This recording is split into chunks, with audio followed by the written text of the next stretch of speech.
السلام علیکم اسٹوڈینٹس، کیسے ہیں آپ سب؟ آج کا ہمارا اردو بی کا لیسن ہے ہمارا ایسے علم کے فائدے۔ علم ہمارے لیے بہت ضروری ہے، علم حاصل کرنا ہم سب کے لیے بے انتہا ضروری ہے، یہ آپ سب لوگ جانتے ہیں، اور قرآن پاک اور حدیث سے بھی ہمیں اس بارے میں پتہ چلتا ہے کہ علم حاصل کرنا ہمارے لیے کتنا ضروری ہے۔ چلیں سٹارٹ کرتے ہیں۔ علم کا مفہوم و اہمیت۔ علم کا مطلب ہے جاننا، کسی چیز کو پہچاننا۔ اللہ پاک نے ہمیں اشرف المخلوقات بنایا ہے اور فرشتوں کے اوپر ہمیں فضیلت دی ہے صرف علم ہی کی وجہ سے، اور اللہ پاک نے اس دنیا کو ہمارے لیے مسخر کر دیا ہے۔ اللہ پاک نے کہا ہے کہ اس کو تسخیر کرو، اس میں ڈھونڈو، جانو، سرچ کرو اس کو اور اس کو تسخیر کرو۔ قرآن پاک کی روشنی میں بھی ہمیں بہت آیات ایسی ملتی ہیں۔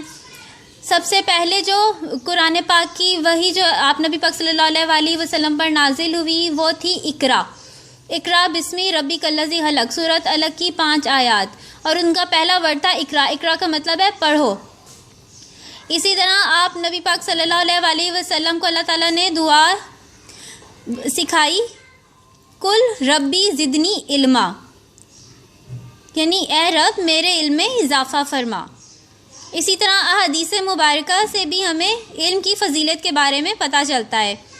آپ صلی اللہ علیہ وسلم نے فرمایا، علم حاصل کرنا ہر مسلمان مرد اور عورت پر فرض ہے۔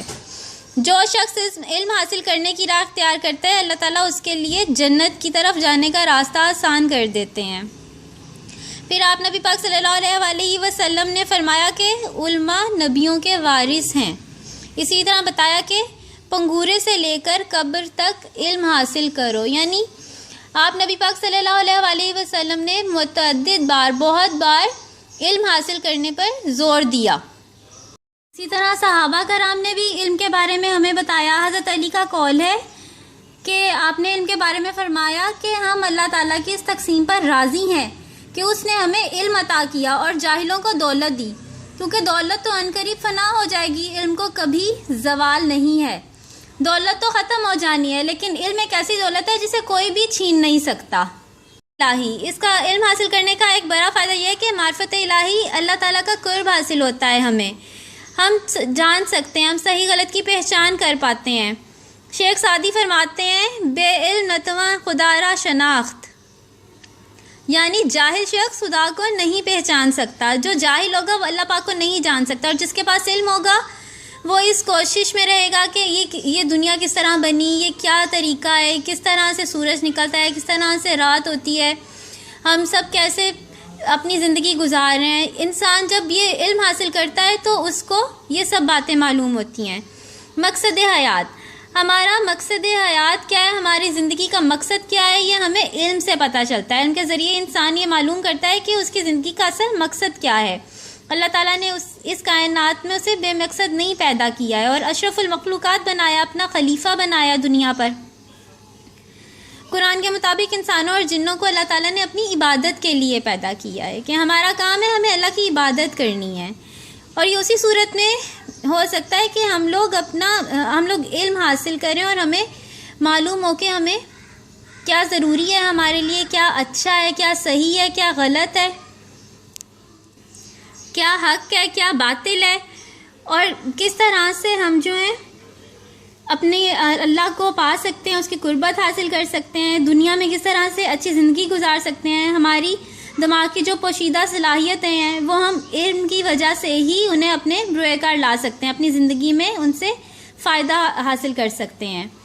لازوال دولت، علم ایک لازوال دولت ہے جسے کوئی فنا نہیں ہے، وہ ختم نہیں ہو سکتی۔ دنیاوی مال و دولت تو ختم ہو جاتا ہے، لیکن جو ہمارا علم ہے وہ کبھی ختم نہیں ہو سکتا، اسے کوئی چرا نہیں سکتا، کوئی اس سے گھن نہیں لگ سکتا، وہ کبھی ختم نہیں ہو سکتا، بلکہ وہ جتنا حاصل کرو بڑھتا ہی چلا جاتا ہے۔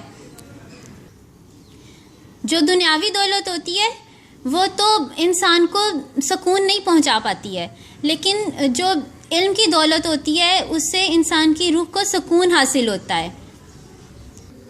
اس بات کی عکاسی یہ شعر کرتا ہے، جو پایا علم سے پایا بشر نے، فرشتوں نے بھی وہ پایا نہ پایا، یعنی کہ علم سے جو انسان نے درجہ پا لیا، فرشتوں کو بھی وہ درجہ حاصل نہیں ہو سکا.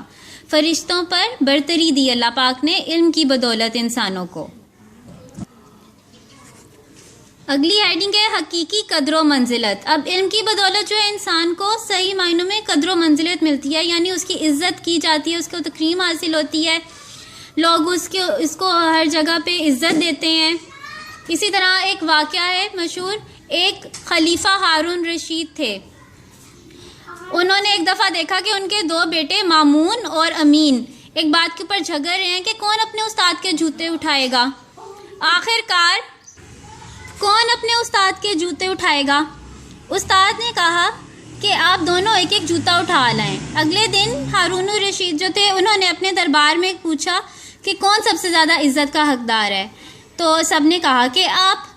تو جو بادشاہ تھے انہوں نے بولا نہیں، میں اس عزت کا حقدار نہیں، بلکہ آج اس عزت کا سب سے زیادہ حقدار وہ انسان ہے، میرے بچوں کا استاد، جس کے جوتے اٹھانے کے لیے میرے بیٹے فخر محسوس کرتے ہیں. آسمان علم کے ستارے. علم ایک ایسی قوت ہے، ایسی طاقت ہے جس کی وجہ سے انسان شہرت پاتا ہے، کامیابی پاتا ہے، اس کا دنیا میں نام ہوتا ہے. اور ایسے ہی کچھ لوگوں کے نام یہ ہیں: ارسطو، بکرات، افلاطون، ابو علی سینا، حضرت شاہ ولی اللہ محدث، علامہ اقبال. یہ ایسے لوگ ہیں جو رہتی دنیا تک ان کا فیض رہے گا، اور آج بھی ہم ان سے فیض پا رہے ہیں، رہتی دنیا تک پائیں گے. قلم تلوار سے طاقتور. قلم اگرچہ جو ہوتی ہے تلوار، وہ طاقتور ہے، اس سے لوگ دنیا کے اوپر حکومت کرتے ہیں، فتوحات ان کو حاصل ہوتی ہیں، اور جو انتظام سلطنت ہے وہ چلاتے ہیں. لیکن قلم کی طاقت ایسی طاقت ہے جو دلوں کے اوپر راج کرتی ہے، دلوں کو مسخر کرتی ہے. قلم سے لکھے ہوئے الفاظ دلوں کے اوپر اثر انداز ہوتے ہیں، اور اس طرح دل و دماغ میں انقلاب پیدا ہو جاتا ہے اور انسان کی کایا ہی پلٹ جاتی ہے. تلوار کی فتوحات جو ہوتی ہیں وہ تو عارضی ہوتی ہیں، اور جو قلم کی طاقت فتوحات ہوتی ہیں وہ لازوال ہوتی ہیں. اور اخلاق و سیرت کی تعمیر. علم انسان کے اخلاق و سیرت کی تعمیر کرتا ہے. علم کی بدولت انسان اچھائی اور برائی میں فرق معلوم کرتا ہے، اور یہ انسان میں نیکی اور برائی میں امتیاز کرنے اور سیدھا راستہ منتخب کرنے کا احساس پیدا کرتی ہے. علم جو ہوتا ہے انسان کی اخلاقی کمزوریوں کو دور کرتا ہے اور اس کے اندر اعلیٰ و صاف پیدا کرتا ہے. اور صرف کتابوں کو پڑھ لینا ہی کافی نہیں ہوتا، بلکہ اچھی کتابوں کو پڑھنا ہمارے لیے ضروری ہے. رسول اللہ صلی اللہ علیہ وآلہ وسلم نے بھی ایسے علم سے خدا کی پناہ مانگی تھی جو ہمیں فائدہ نہ دے سکے اور نقصان دہ ہو ہمارے لیے. ہمیں اگر کوئی کتاب پڑھنی چاہیے تو وہ ایسی کتاب کا انتخاب کرنا چاہیے جو ہمارے لیے بہترین ہو. سائنسی ترقی. جو علم ہے سائنس کا، اس کی بدولت انسان کائنات کی بڑی بڑی قوتوں کو مسخر کر رہا ہے، ان کے اوپر قابو پا رہا ہے. اور علمی کا کرشمہ ہے کہ انسان بڑے بڑے پہاڑوں، صحراؤں اور بکھرے ہوئے سمندروں اور لامحدود فضاؤں پر حکمرانی کر پا رہا ہے. اور اسی علم کی وجہ سے آج انسان نے چاند کے اوپر قدم رکھ دیا ہے، اور دوسرے جو سیارے ہیں ان کو تسخیر کرنے کے منصوبے بھی بنا رہا ہے. یہ نیکسٹ ہیڈنگ ہے قومی ترقی کا ذریعہ. اب علم میں افراد ہی کی کامیابی نہیں ہوتی ہے، بلکہ قوموں اور ملکوں کی ترقی کا بھی ذریعہ ہوتا ہے. یعنی جو علم حاصل کرتا ہے اس کا فائدہ صرف اس انسان کو ہی نہیں ہوتا، اس سے اس کے ملک اور قوم کو بھی فائدہ پہنچتا ہے. اور جو قومیں پڑھی لکھی ہیں آج وہ ترقی یافتہ قومیں اور دنیا پر حکمرانی کر رہی ہیں، وہ علم کی بدولت اس مقام پر پہنچی ہیں. اس کے مقابلے میں جو قومیں علم کے میدان میں پیچھے رہ جاتی ہیں وہ ترقی کی دور میں بھی پیچھے رہ جاتی ہیں. علم مسلمان کا شیوا اور امتیازی نشان ہے، اور جب تک مسلمان علم کے ہتھیار سے مسلح رہے وہ دنیا پر چھائے رہے، لیکن علم سے محروم ہو کر وہ زوال اور پستی کا شکار ہو گئے. جب تک مسلمان علم حاصل کر رہے تھے، علم میں آگے بڑھ رہے تھے، تو انہوں نے پوری دنیا پر حکومت کی. لیکن جیسے ہی انہوں نے علم کو چھوڑ دیا تو وہ زوال کی طرف جانا شروع ہو گئے. آج بھی ہم علم کی بدولت دنیا میں سرفرازی حاصل کر سکتے ہیں، کامیاب ہو سکتے ہیں، اگر ہم اپنا علم حاصل کرنا صحیح طریقے سے شروع کر دیں تو. حاصل کلام اب ہمارے پاس یہ آتا ہے کہ ہمیں علم کو اپنا اوڑھنا اور بچھونا بنانا چاہیے. علم کے ذریعے نہ صرف ہمیں اپنا مستقبل سنوارنا چاہیے بلکہ اپنے خاندان کا نام بھی روشن کرنا چاہیے اور انسانیت کی خدمت کا حق بھی ادا کرنا چاہیے. ہمیں جدید علوم بھی سیکھنے چاہیے. اسی طرح سے ہم دنیا پر حکمرانی کر پائیں گے اور دین اور دنیا دونوں میں سرخرو ہو پائیں گے. یہ آپ کا ایسے تھا علم کے فائدے. علم ہمارے لیے کتنا ضروری ہے آپ نے دیکھا.